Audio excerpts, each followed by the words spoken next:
School AM, ang himpilan ng bawat mag-aaral. 23 cities, municipalities, one province, RHS. Tatay po dahil magsisimula na po ang balita ng Radyo High School AM.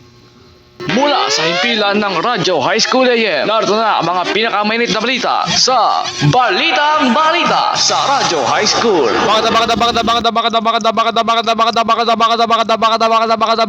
Magandang hapon po. Kayo po ay nakikinig sa balita sa Radyo High School AM. Kasama pa rin ang lingkod Arkin Juan David Kubayaon. Ngayon po ay araw ng Huwebes, ika-12 ng Marso taong 2025. Pangulong Bongbong Marcos ibineto ang panukalang batas na nagdeklara sa Pampanga bilang Culinary Capital of the Philippines. Ibinito ni Pangulong Bongbong Marcos ang isang panukalang naglalayong ideklara ang lalawigan ng Pampanga bilang Culinary Capital ng nasabing bansa.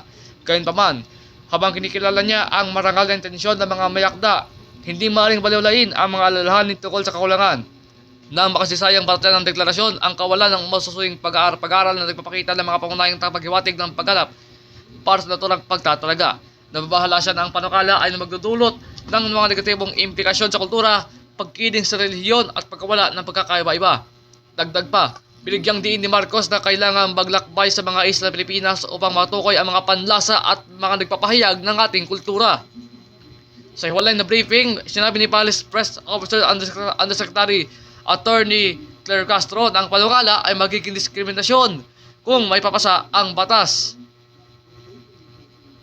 Hindi naman sinasabing maganda ang lulutuing Kapampangan. Kinikilala lang nito na sa isang bansang kasing iba natin, walang rehiyon na may maaaring mag-claim na may pinakamasarap na pagkain. Ang dapat daw na i-realize ay dapat mula sa paglalakbay sa bansa ay dapat ang diversidad ay dapat ang lakas. Yan ay sulat ni Henares na isa ring commissioner sa National Commission on Culture and Arts. At sumunod po ang kapuan ng balita sa Radyo High School AM. Kasama pa rin ang lingkod Arkin Juan David Kubayaon. Magkita po tayo sa Martes. Maraming salamat po. Balitang Balita sa Radyo High School.